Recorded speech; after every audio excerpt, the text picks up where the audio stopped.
have a beautiful and a wonderful woman on this podcast today, KTU. That her name is Holly Lee. She's a former global recruiting leader and certified trainer at Amazon.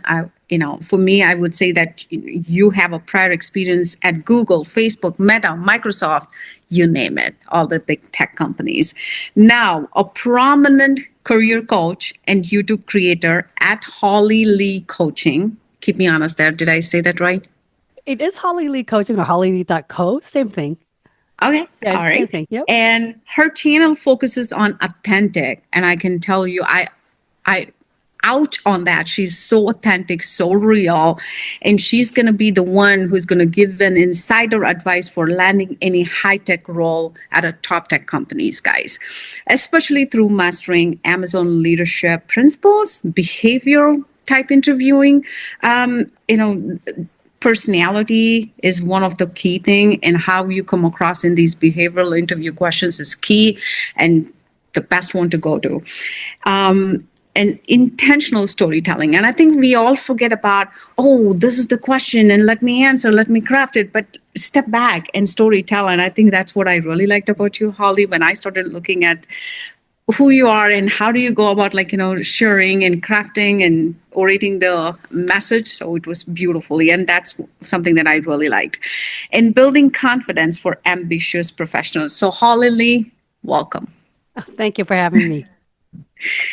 So you have gone from leading and recruiter as a leading recruiter at Amazon and started to your own YouTube channel. Why? Well, that is quite a transition there. I didn't really feel the transition until you asked. A well-known, well-paid, top company, and then you just, again, I would say, for me, I know what it is, what it means, but I want audience to hear from you. It's just a lot of people there's two types of recruiter, and I'm very raw, and sometimes my rawness can get me into a lot of trouble. But one of the things that I made a promise to myself when I became an entrepreneur is to be as authentic and transparent, because when people are listening to us, they're listening to our personal experiences. So if I try to sugarcoat or make this something that I am not, then I won't be presenting myself correctly. But there are two types of recruiters. The first type is, it's a job, just like any job, it pays well. Some people like it, some people don't, just like any positions. The second type is me. And even like in high school, I enter every single interviewing competition. That is true. This is not a joke. Whoa.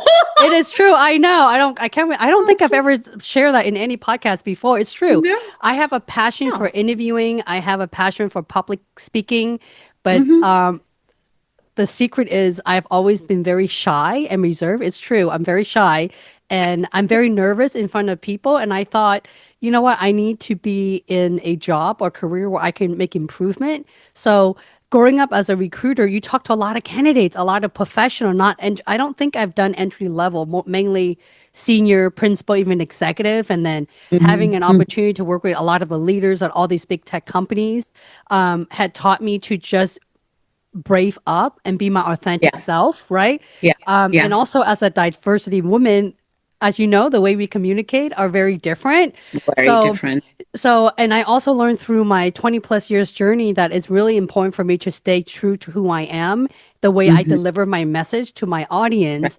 So when I had my son 8 years ago, I told myself, you know what? I really love working in the tech space in recruiting, not recruiting per se, but helping people land the career transition. When I say two types of recruiter, the second type, which is me, I think I'm pretty much born and put in this position, and I can't see myself doing anything else. It's not just recruiting, but it's really life coaching and helping people. So if you're a recruiter and you're listening to this and your job is just ask them, what is your salary expectation? And are you willing to relocate? And are you willing, do you need visa sponsorship? That's not recruiting. That's not connection. It's not personable. But for me, I can't really remember if I've actually asked all those questions like that, but it's more building rapport, understanding you, what really is your bottleneck and what can I do to help you?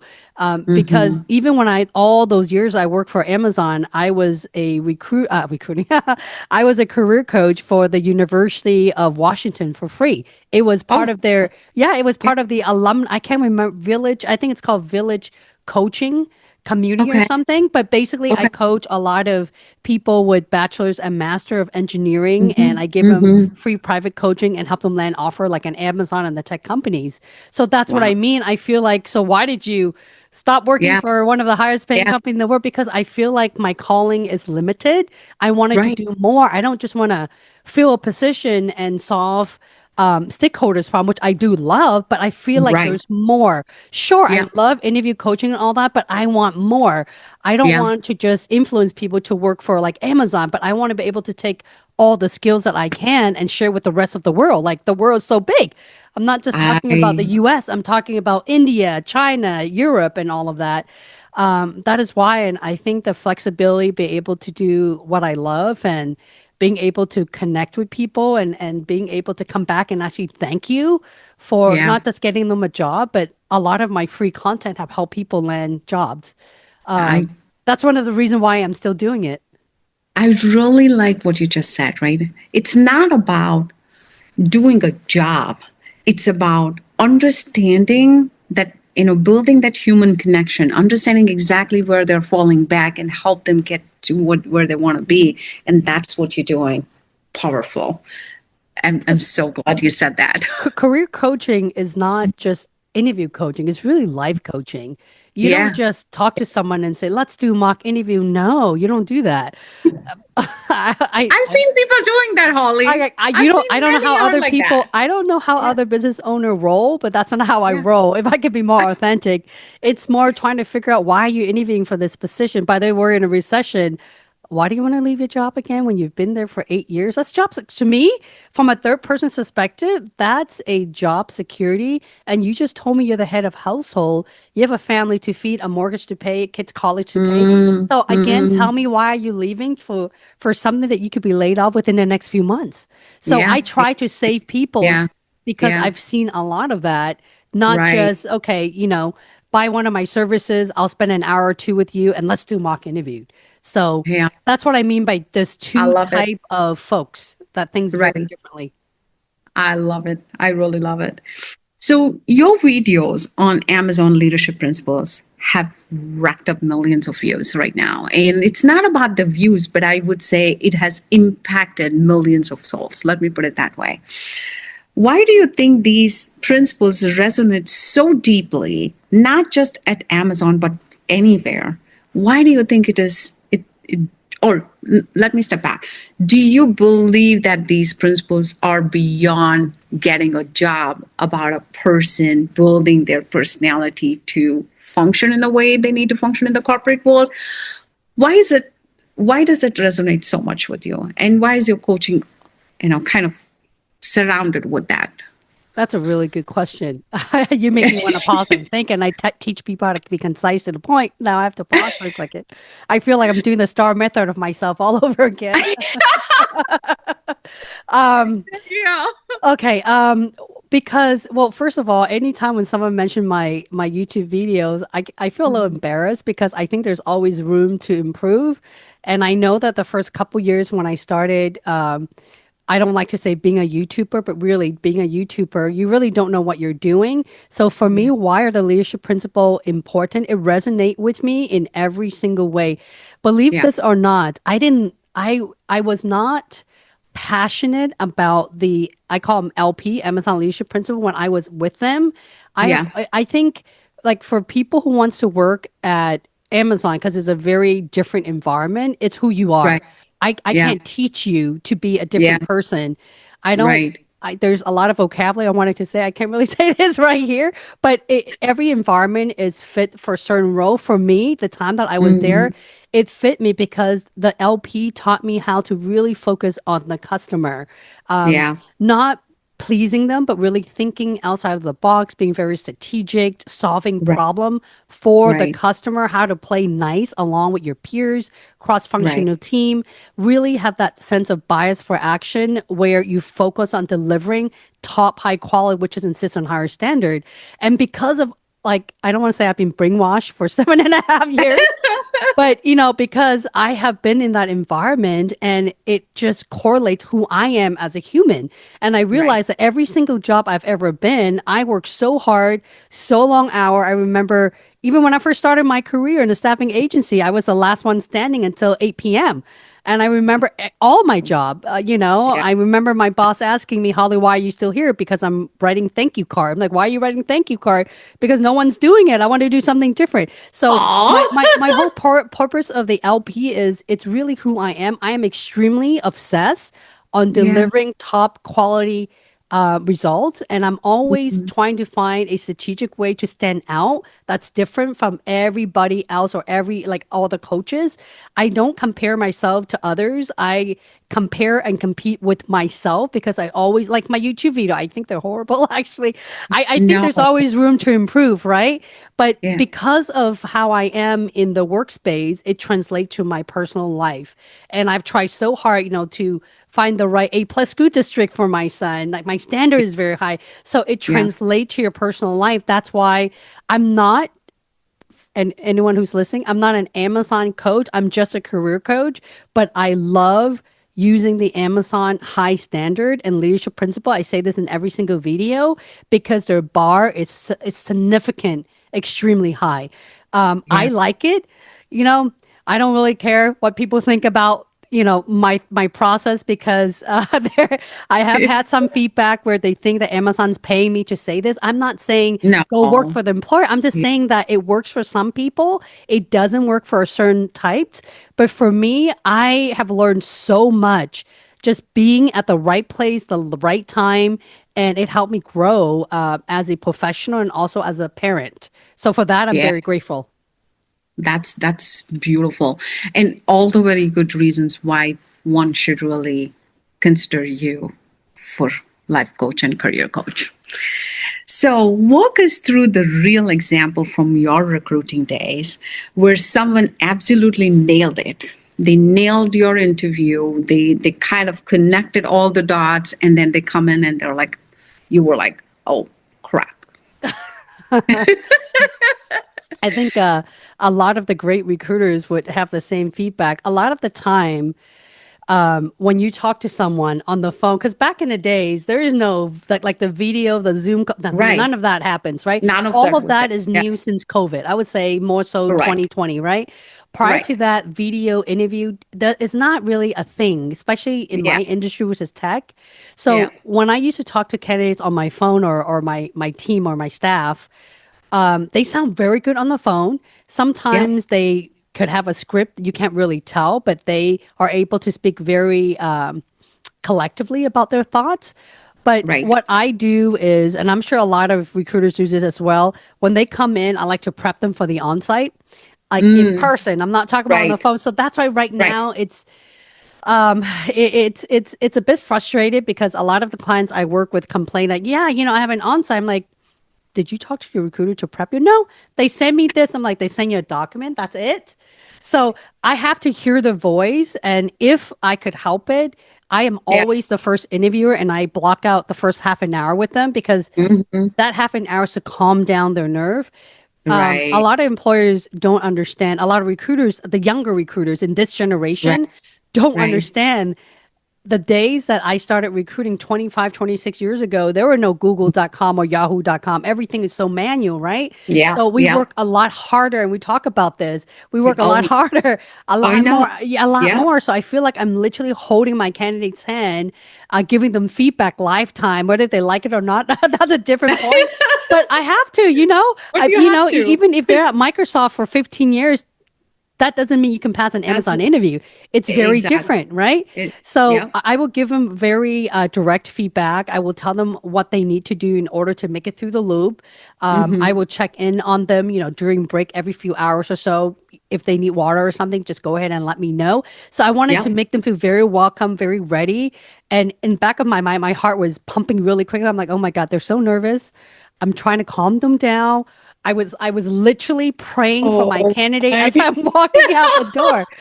But I have to say, of the ones that I feel good about on the phone, in person, they're very nervous. I would say Yeah. the ROI of them getting an offer was about 90%. It's very high.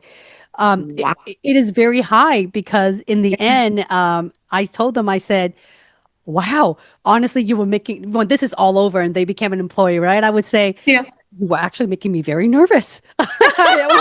when I spend half an hour with you, and they said, Holly, I know, but you Yeah. told me something that resonated Mhm. with me, and I knew I had to Mhm. have the job. I'm like, what did I say?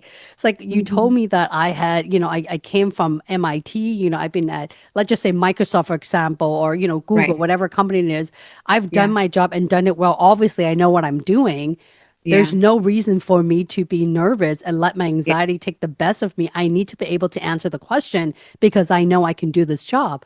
And I'm like, okay, well, congratulations. But see those power talks, right? That is so important at the right time, at the right The right eh, time, the right moment. place. Yep, Yeah. yep.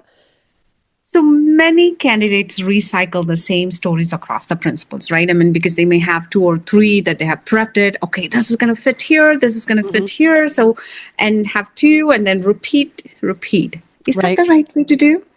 Well, I like to coach people to not recycle their story because at any company, not just Amazon, um, the interviewers do talk, right? They talk about what Yeah, works well, what doesn't work well. And the last thing you right. want to do is for the hiring team to say, wait, she told me the same thing. Oh, she told you that. Oh, is this the ending? Oh, yeah, she told me the same thing too. And that's it. You're done. Ah, You're done. that's And the worst part is every single one of those feedback, your recruiter sitting in that room goes in the ATS system. It stays there forever, mm, right? So even if mm, you re-interviewed, yeah. their eyes are on you. Yes, they do. They Oh, reread everything. wow. I do teach people that there's a way to recycle it, but you cannot have the Mm, same conclusion. got it. You could solve the same problem, but you could tear it into 2 to 3 different You do. pieces. But how Got you it. solve it is a whole complete interviewed question. That's very Got different, right? That's So okay. they got to think very differently. They can't. That's why you can't just do mock interviewed and write 30 different example. I'm like, no, just focus on 15 really good one, and you will get the job. Yeah. Oh my God. Okay. So this question personally just came to my mind and I want to ask you. So let's say they've done it as a person. I've done it well. I've answered all the questions. I feel confident. I go back. No, no one responds back. No feedback at all, and you're not going to get the job. Why would people hesitate to give a proper feedback back to the candidates? I mean, that's something that I always had this question in my mind. I hear so many of my friends, so many of my family members who go through this. I never got a feedback. I'm like, yeah, I don't know what that is. Well, now I just feel like you're calling me out. Let me tell you my personal experience. Yeah. And then I'll tell you why. My personal experience was a long time ago when I was a recruiter, which is what, 15 years ago when I was Yeah. an IC Yeah. for Kindle, Amazon Kindle. I remember, I was so passionate. I was so passionate for being a recruiter for Amazon. I call myself a nerd herder. I got in trouble for Yeah. that too. I got in trouble. I'm telling you, I got in trouble for everything. I remember because I care so much about people in general, Yeah. and you waste your time. I shouldn't say waste your time. You invest your time. You prep Right. for an interview is very clear. You have a lot of experience, and Yeah. you're interviewing for a mid-level position, and here you are. Right. You didn't get the job. So the least I could do, because we've been talking for almost a month now, is to give you a Right. call and to decline. Most people just send you a rejection email. I call every single Exactly. one of them, right? When That's I so call much. them and give Makes them so much of a difference. it is, but they don't like it. And here's the thing, not Oh. I would say that not everyone's going to appreciate it. feedback. It's not always a gift, unfortunately. And I got escalated in my leadership team that they felt offended because they have 10 years experience and they didn't get an offer as a mid-level engineer. And when I give feedback, I was very direct, specific, honest, but not too honest, right? For instance, Yeah. the reason To be why, professionally true. Yeah. the reason why we pass is because in this role, you need to be a full stack engineer. We just decided to go with someone who is stronger with building a full stack of software development using Java specifically. And that is the area where if you would take on larger scope project and re-innovate within a year, I'm happy to put you through the process again. He didn't like that. So No, he but took it. that's That is the beautiful. truth. That is really true. That is why recruiters don't give specific feedback because they get butthurt. Some of them will escalate you, and you could even get a lawsuit in the middle of that. That's why Oh my God, you don't that's want why that. they don't do that. Oh, There's a okay. right way to do it. There's a wrong way, but at the bare minimum, what I'm seeing since a recession from 3 years ago, recruiters don't even send a rejection letter anymore. No, they don't. That is They don't. crazy. That is Yeah. absurd to me. Yeah. I know. That is sad. But this is going to help so many people at least to feel comfort when they don't hear anything. You know what I mean? So Yeah, thank you for answering that. and if I can add, I think the biggest reason why they don't send a rejection letter is because they are ashamed. And most people don't do well with conflict. So rather than sitting there and send a rejection letter, which you just have to press a button, sometimes they just thought, you know what? It's not going to work out. I'm pretty sure they apply to other jobs anyway, but they don't think. Listen, it's a recession. These people all have experiences. They all have college degree. They all have bills to pay. And there's a lot of head of household. There's a lot of single parents. Like customers, 60% of them are single parents. Right. So the least you could do is to just tell them they didn't get the job so they can move on. Sometimes it's about closing the gap in the door so they don't see the same position keep on going up. And should they reapply to it or not? Yeah. I always believe in this one thing, Holly, like, when you start something, bring a closure to it. Don't leave it hanging. And whether it's a communication, relationship, whatever that is, don't keep it hanging. Just any close kind of relationship. any kind of right. So this was very, very helpful. Thank you for answering that question.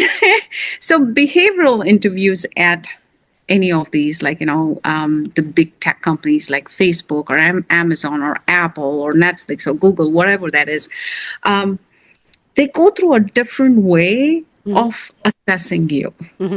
So what is the biggest mistake we all do when some of these questions come in? Because it's kind of weird. Like, I remember one of my cousin talking to me and she was like, this question, they have like, I can answer any which way, but I don't know if my answer is really fitting to the needs, what they're looking for. So that is why it's really important to do homework on the culture of the company. Like in my video, I talk a lot about Glassdoor, a lot of it, because Glassdoor is a phenomenal place. No, they did not sponsor me. They should though. I know everything about Glassdoor is like my main tool because you could talk, you could sense the interview style and the culture because every culture is very different, right?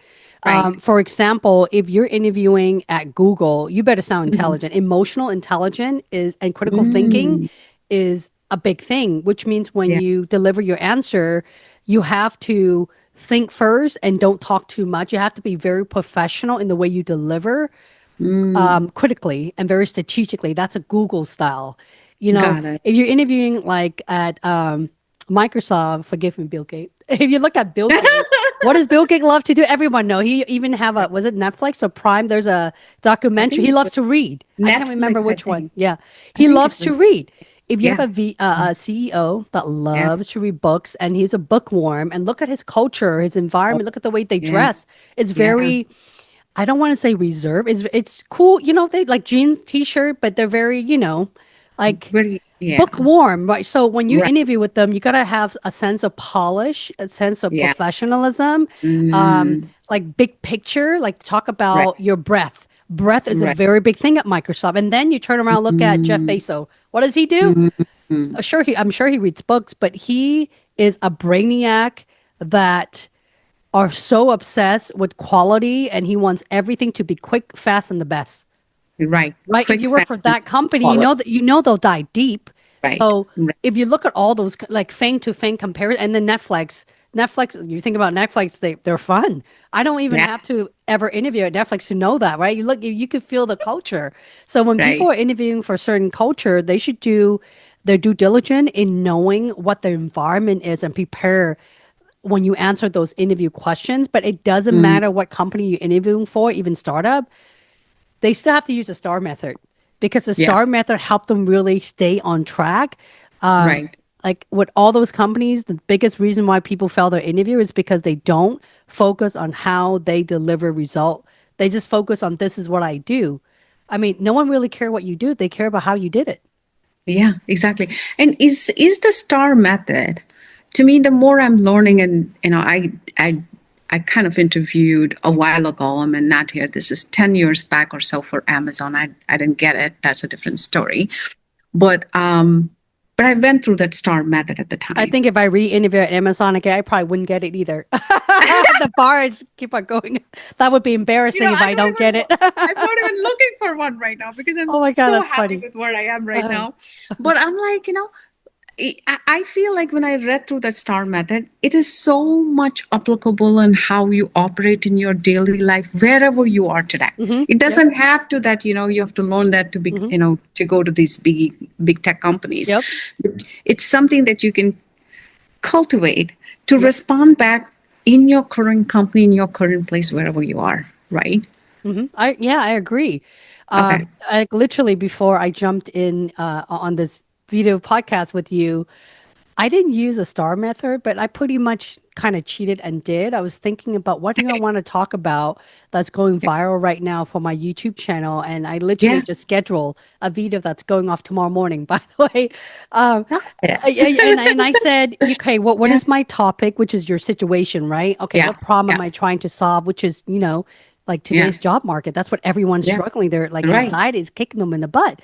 Okay, Definitely. how would I help them? So I have to give them some tips. So that's like Yeah. my action plan and what will be the Right. result. So literally I'm using the star method for my own content creation. Wow. Even like with you and I just like talking early on, it's important for me to know what the situation is. What is your brand? What is who are your Right. audience so Right. that our content could be relevant to the community. Absolutely. Absolutely. And I know there's so many in Michigan community as well. The people that I know are either transitioning in their life from where they were laid off, trying to look for another one, hmm versus they moved from one to another where they're trying to figure it out and settle in. There are multiple different people in the audience that will be watching. So this will be very, very, very relevant for them. And I do want to talk a little bit later out, about particular scenario too. So you'll know there are more leadership community as well within the mission. Would be hmm love to hear your voice and your message here. So you emphasize intentional storytelling and confident presence. Talk to me about it. What do you mean by that, and why is it so important? Because the way you deliver is really important. I'm laughing because I literally just talk about this in the video that's going out. It's a short that's going out Okay. tomorrow. I talk about my five tips for the job markets today during the recession. One of them Mm-hmm. is a lot of people get hired not because they can do the job. They get hired because of visibility. To get Mm-hmm. visibility has a lot to do with how you deliver your message, and you have to be very clear in the way you communicate. Clear communication to me translates to confident, not cocky, but confident. There's a Right. big difference. So when I coach a lot of my leadership clients, when they come to not because they can't do the job, it's because they're rusty. Just Yeah. because you've hired hundreds of people or thousands of people in your life does not mean you can pass a job interviewed because Yeah. when they think about now, especially right now, you're good, but everyone is good. You went to MIT, well, they went to Stanford, Harvard, you name it, right? So there's so many of them now. Exactly. So Right. it's just about having knowledge foundation, but really taking a minute to pull back. How are you going to deliver it? And who is your audience that's talking to you right now? Because if you have someone who's super energetic and you're monotone, that's not going to work out. So Yeah. you have to be able to adjust your tone with the Yeah. audience, right? Mm-hmm. So in public speaking or in anything at all, it's funny because how I am on YouTube and how I am on coaching and teaching a group I do public speaking for university as well, and Okay. also in the workplace are all completely different because you Right. shouldn't have Right. one single way of communication skill. You should be Right. able to adjust. Right. That is so well said. And to me, like, I do public coaching for kids or like 9 to 11. I volunteer. It's not that I know, Hmm. especially for our Asian kids, because I think we still don't have, those kids still don't have a way to, or the shyness shun them. Hmm. And some people don't even want to talk, but that's not going to help them in this country, especially. Like, you got to be out there. You got to be able to Yep. express what you're feeling and express it in a way that people can connect and understand. I think that comes from the younger age, and it did not happen to me. I know that. And I was very shy Hmm. for 10 years, Holly, back home. 10 years. It took me 10 years before I was able to even get my voice out and be able to show off for myself. So that matters a lot. Congratulations. Thank you. So, with AI tools right now and rewriting everything, the job market, the way we think, the tools, the technologies, the people, how was that going to change in how you coach for the Hmm. interview? Or, like, what would the interviewers will now Hmm. be looking at differently with AI in place? I think AI is just, when I think about AI, I think about scalability. I wouldn't say it's going to replace all of us. I don't Mm, think a robot can do that. At the end of the day, AI is just pattern recognition through content. It's data, right? So that's it. unless the data is out there right now, that's what you're Yeah. getting. Yeah. But even so, for example, AI cannot write all of your star stories for you. It does. My student does. I teach them how to save time, but you still have to go back and tweak it and modify it and make it concise. It does Yeah. save 50% of your workflows. So when it Yeah. comes to scalability and productivity, it could help a lot for job seeker and people in the workplace, or even like for you and I, like how I built my Yeah. content calendar. I do rely on AI, but I still have to tweak a little thing and add my personal touch into it. Right. I, Right. I, I think that a lot of people, when they think, and a lot of my community members are struggling a little bit because they think, oh my God, it's AI. I don't have the skills. No one's ever going to hire me. That's not true. Yeah. I'm not Right. a tech person. I'm still doing my job. So you Right. just have Right. to figure a way to learn different skills. I'm not saying be a data scientist. I'm just saying learn what the fundamental of AI is and what tools are best suited for you, even if you're non-tech, and being Right. able to speak intelligently about AI influence. Yeah. And then the employer will see that you are merging into the technology versus staying stagnant. That very well said. And thank you for touching that, because I do believe that I was interviewing a high schooler, and not a high schooler. She completed her high school and she's in the college first year right now. Mm. And they all are worried about, will AI lessen the amount of work in the future, and what are we doing? Are we working so hard to get where? And I think that question is coming to all of the, especially in the younger age right now. So what is a message we want to share that with them was my thought process. I was thinking about it. Who can I bring in? Who can I, ask this specific question? What is the message we need to share with those youngsters who are going to be our future, with an AI, and who are Mhm. into the technology or into the finance or the business? How should they think and form their life? But I know that is anything you actually want to add? that's a really scary thought, especially the young one that's coming out who doesn't have any work experience and now they're competing Yeah, with robots, right? right. I would say that, every 10 plus years or so, every decade, the world changes. And we just Right. have to pay attention with the market trend and where it's shifting, and we have to shift Yeah. alongside with it. If we Right. don't, even if we get the most fanciest degree, where's a PhD where you're stuck with 100,000 student loan and you're not going to get hired because you're not doing things that are relevant to the job market today. I agree. And even when people like students or youngsters are getting their master's degree or PhD, they should always, even part-time, whatever they can, even pro bono work, volunteer, try Yeah. to see, is this really what I want before I invest my time and my money into getting all this degree is unnecessary.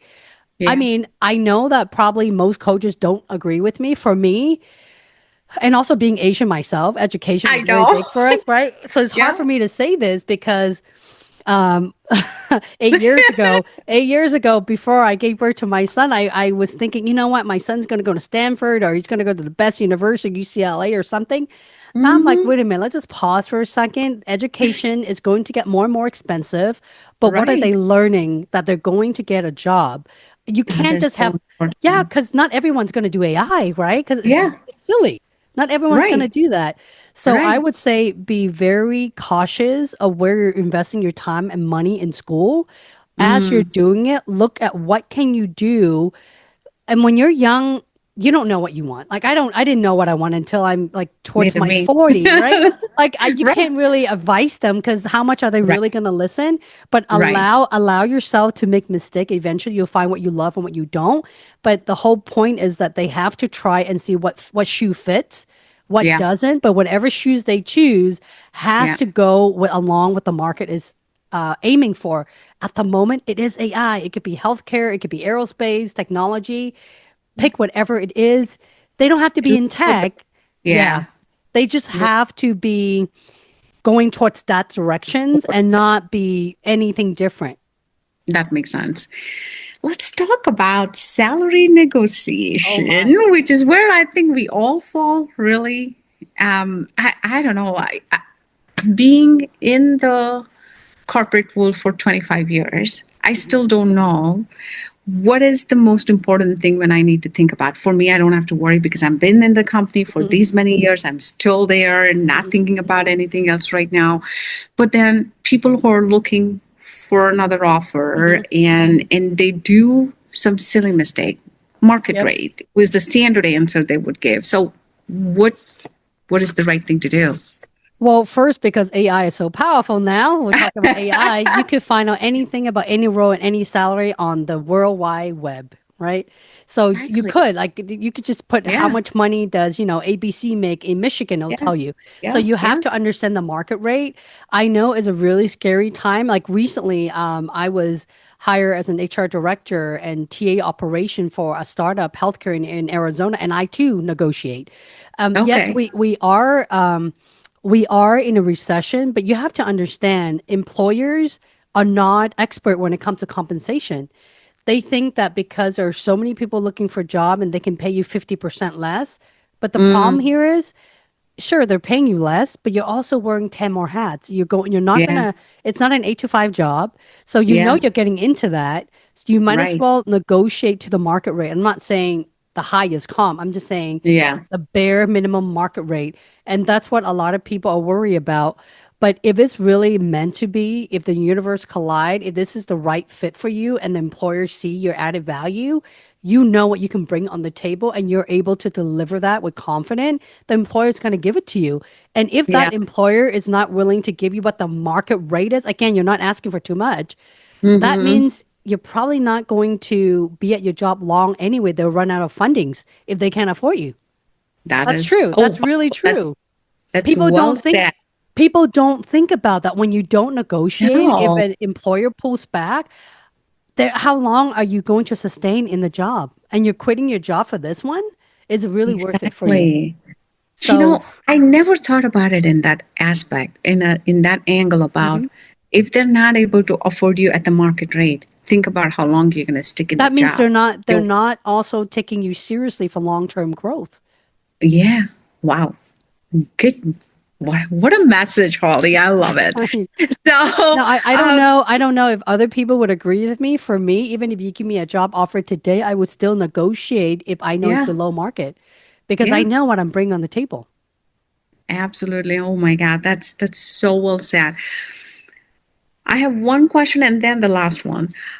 For mid to senior leader navigating high stake careers, what's one underrated strategy that you have seen that separated those who either grow in their career rapidly or like stay back where they are, were stuck and stay back where they are at for a longer time? I think if I could mention one thing, and just really one thing, of all the leaders I have worked with and all the leaders I have seen and personally work with in the workplace and also coach, I would Yeah. say emotional intelligence. Mm, Emotionally intelligent, knowing how to adapt to the environment and the situation and challenges of the organization, because you're in a leadership role.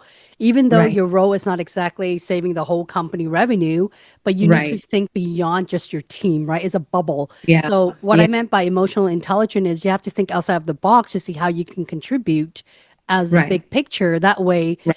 if they're looking at promotion or moving you towards, well, if you're already doing the job and wearing different hats, they would look Yeah. at you over everyone else who's just doing the regular 8 to 5 job, their scope. So you have to expand your scope.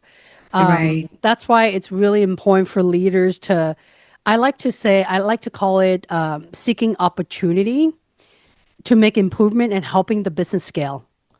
That is And why would beautiful. someone want to lay you off if you could do all of that for them? Exactly. Oh my God. That's well said.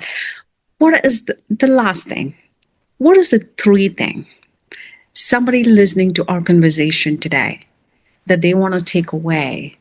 And either they are transitioning or want to improve in their career, could be anything. What is the three most powerful thing for anybody that can take away from this discussion from your? The first thing I would say is, I know is a very, very dark time for a lot of people. I know a lot of people are applying to so many jobs and get nowhere, or get interview, get to the final stage, and that takes them like a year, or, they're still waiting. And then they never hear back from anyone. Don't take it too hard. It's a human error, not on their flaw. It's human error on the other Mhm. person. It doesn't matter what the excuses are. That's irrelevant. Don't take anything personal and continue what you're doing. Number Mm. two is to be super selective and intentional, because the mistakes that I've seen with a lot of the people that I personally have worked with is they'll accept the first job. They're miserable. I'm like, oh my God, the role is different. The pay just went like the scope changes. Now they have to be in the office 5 days a week from like a remote. So that's what I mean. You have to be very intentional and Mhm. still ask all the right questions. Don't forget that. Right. You and I talk about salary negotiation earlier. Don't forget Right. that. Be Right. intentional, because yes, we're in a recession, but when you accept a job offer, don't forget that this is not temporarily. Think about permanency. No one Right. has time to keep on doing it all over, because it takes forever to land an interview. When you get the Right. interview, let the employer know that you're here for the long haul, and don't be afraid to be intentional and Right. negotiate for that offer. Lastly, whatever you do, be authentic. I've seen Mm. so many people who try to, I'm gonna, who was it? There's a lot of finance people that I've helped lately, like finance manager, finance analyst, business analyst, and they want to be an ML engineer. And I'm like, let's just pause for 1 second. Okay, let's just pause. Time out right there. I mean, hang on. Just because the world's going crazy, that's what I mean by noise level, right? Like one Right. person start Right. buzzing, everyone follow. I mean, you got to shut that off, Exactly. right? What are you going to do? So Right. everyone's going to go build robots now? That's silly. That's ridiculous. That's ridiculous. Think about everything that you're really good at. You know, don't forget who you are. Use your skill and move into a space where they're implementing AI. If you're a finance person, is a good example, right? Has something to do with AI. There's a lot Yeah. of AI technology that could make your productivity better. Learn those skills, learn those Right. agents, and learn those implementation, and put that in the next job. You put that Yeah. on your resume, and I guarantee you will get interview. So you don't have to I be an ML engineer or an AI's data scientist. Don't. That's just don't silly. have So to. everyone Right. tells everyone, I'm like, Holly, I can't get. I'm like, yes, you can. Just, I mean, yes, you can. I was, I was literally looking at which AI foundation and fundamental that I take so I can be educated. So when I talk to my community or my clients, or if I put on video content, I want to share Right. my Right. knowledge. So that's what I Right. mean by you have to stay authentic, but move Right. in the directions of the market. Don't change who you are. And Don't completely change your skills. right. Right. Just Remember, incorporate. yeah, you're Um, changing your skill. You're competing with those who already have that yeah, skill.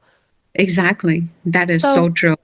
That is so true. Oh my God. This is so good. you Oh just my fired God. me up. This This is not healthy for my health. no, this was a power-packed discussion, and I enjoyed every bit of it.